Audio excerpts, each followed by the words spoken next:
किसी के नेतृत्व में हम नहीं गए थे, बल्कि हम 5 लोग जो हैं एक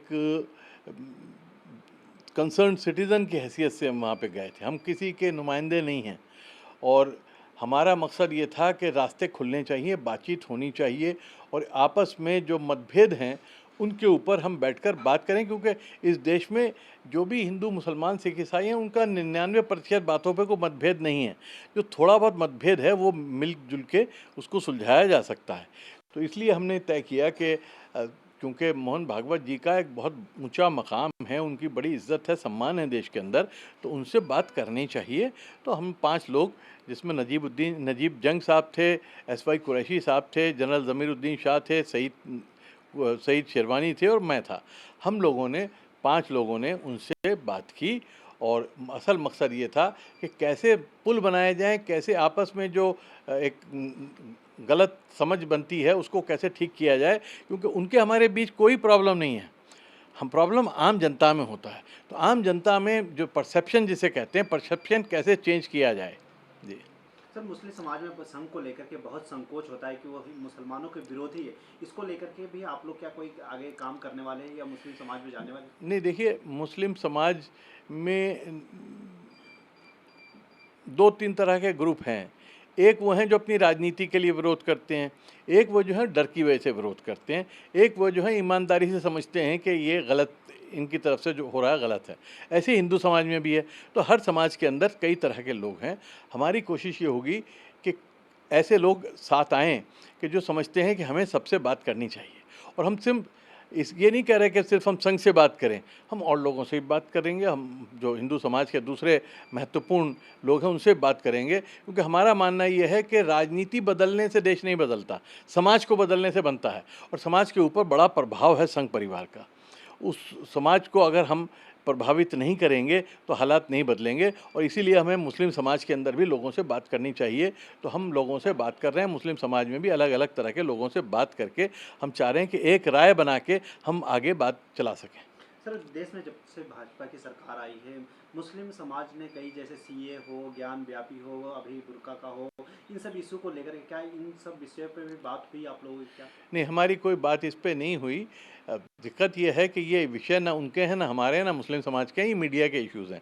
तो मीडिया इनको उछालता रहता है, मीडिया उछालता रहेगा। अब जनता भी समझ चुकी है कि ये इश्यू चाहे लव जिहाद का हो या ये हो, ये है।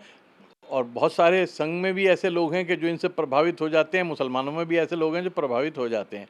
हमारी कोशिश ये करनी है कि इन बातों से प्रभावित ना होकर हम ये देखें कि हमारे बीच मिलने का रास्ता क्या है, कॉमन क्या है। कॉमन अगर हमारे बीच 99% है, तो 1% को हम एक तरफ रख के आगे आ सकते हैं।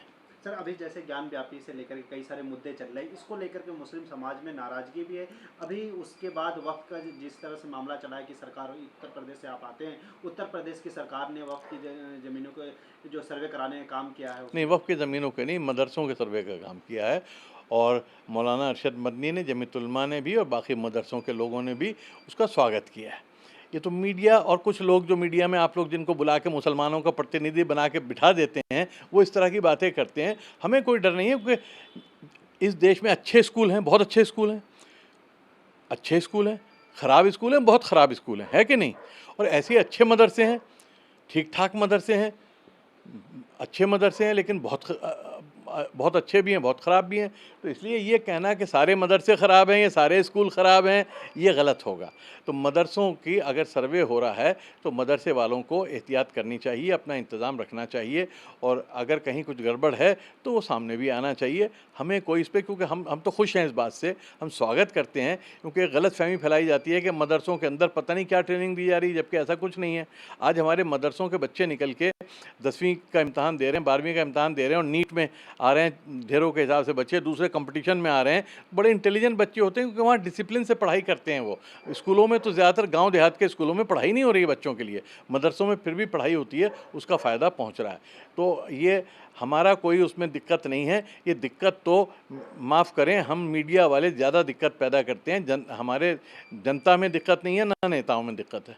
सर, बीच का रास्ता कैसे निकलेगा, क्योंकि संघ और बीजेपी से कुछ मुस्लिम मिल लेते हैं तो उसको भी मुस्लिम समाज में गाली और क्या नहीं, क्या आप नहीं दे रहे ये हैं। तो आप लोग कह रहे हो, हमें तो कोई अभी तक जब से लोगों को पता लगा, और हमने बहुत लोगों से बात की, किसी ने गाली नहीं दी, सबने स्वागत किया है, सब कह रहे हैं कि बात करनी चाहिए, बड़ी अच्छी बात है।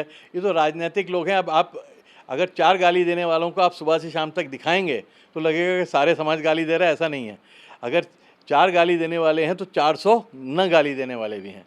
तो जो गाली भी देते हैं वो राजनीतिक कारणों से देते हैं, वरना मुसलमानों में भी एक आम राय ये बन रही है कि हमें सबसे बात करनी चाहिए, ख़ासतौर पे संघ परिवार से बात करनी चाहिए। हम कोई किसी के बंधुआ मजदूर नहीं हैं, किसी एक पार्टी के बंधुआ मजदूर नहीं हैं। हमें हर पार्टी से, हर ग्रुप से बात करनी चाहिए, उसमें कोई दिक्कत नहीं है। हमारे देश के, ये देश के हित में है। आज जो हम कर रहे हैं वो मुसलमानों के हित में नहीं हम कदम बढ़ा रहे हैं, हम देश के हित में, देश के निर्माण के लिए हम चाहते हैं कि स्वार्थ पैदा हो, आपस में ताल्लुकात पैदा हो, हिंदू मुसलमान एक होकर, सिख ईसाई एक होकर हम देश को आगे ले जा सकें। वरना अर्थव्यवस्था आप नहीं संभाल सकते अगर समाज में जो है शांति नहीं है। बगैर सामाजिक शांति के हमारा देश आगे नहीं बढ़ सकता। सर, अभी आप लोग 5 लोग गए थे, क्या भविष्य में और ज़्यादा लोग भी जाके संग? बिल्कुल, आगे 50 लोग भी बात करेंगे, 500 लोग भी बात करेंगे, उसमें कोई दिक्कत नहीं है। लेकिन असल बात यह है कि पहले हम आपस में तय करें कि हमें किन मुद्दों पे बात आगे लेके जानी है और कहाँ पे हमारे विरोध है एक दूसरे से, कहाँ पे हमारी सहमति है। तो देखिए, जब जो विरोधी देश होते हैं उनके बीच भी हमेशा बातचीत चलती रहती है, लेकिन उसी बातचीत का नतीजा होता है कि ज़्यादातर मसले हल हो जाते हैं। दुनिया में कोई प्रॉब्लम ऐसा नहीं है जिसका सॉल्यूशन ना हो, लेकिन ज़रूरत इस बात की है कि बातचीत जारी रहनी चाहिए, दरवाजे बंद ना हो, खिड़कियां बंद ना हो। तो हमने एक छोटी सी खिड़की खोली है, हम चाहते हैं कल को ये खिड़की एक दरवाज़ा भी बने। सर, एक आखिरी सवाल, अब अगले आप लोग बातचीत के लिए जाएंगे, कौन मुस्लिमों के महत्वपूर्ण मसाइल है जिन पे बातचीत करेंगे? नहीं, हम मुस्लिमों के महत्वपूर्ण मसाइल पे कोई बात नहीं करेंगे, हम देश के मसाइल पे बात करेंगे। और मुस्लिम भी इस देश का हिस्सा हैं। हम चाहेंगे कि ऐसे रास्ते ढूंढे जाएं कि मुसलमानों के मन से भय निकले संघ परिवार का, और संघ परिवार के मन से या आम हिंदू के मन से भय निकले मुसलमान का कि मदरसों में कुछ गलत होता है या कोई जिहाद छेड़ना चाहता है या हम किसी को काफिर समझते हैं। नहीं समझते, हम काफिर हरगिज़ नहीं समझते हिंदुस्तान के हिंदुओं को। हम जो है कोई यहाँ पे जिहाद नहीं छेड़ना चाहता। यहाँ पे 700-800 बरस अलग अलग मुस्लिम राजा भी रहे, बादशाह रहे, उन्होंने कोई जिहाद नहीं छेड़ा यहाँ पे किसी के ख़िलाफ़। तो इसलिए हमें आगे की तरफ देखना है। हम पीछे देखते रहेंगे तो कभी आगे नहीं बढ़ सकते। आगे बढ़ने के लिए कुछ चीज़ें छोड़नी पड़ती हैं, कुछ चीज़ें भुलानी पड़ती हैं, कुछ नए रास्ते बनाने पड़ते हैं। तो मुश्किल होता है, आसान नहीं है नया रास्ता बनाना, लेकिन जब तक नए रास्ते नहीं बनाते तो नई मंजिल नहीं मिलती। नया रास्ता बनाना बहुत ज़रूरी है नए हमें मंजिल पाने के लिए। नमस्कार, मैं हूं मानक गुप्ता। अगर आपको हमारा ये वीडियो पसंद आया हो तो इसे लाइक और शेयर जरूर करें, और हाँ, हमें सब्सक्राइब और फॉलो करना ना भूलें ताकि आप देश और दुनिया की कोई खबर मिस ना करें। तो जुड़े रहिए हमारे साथ और देखते रहिए News 24।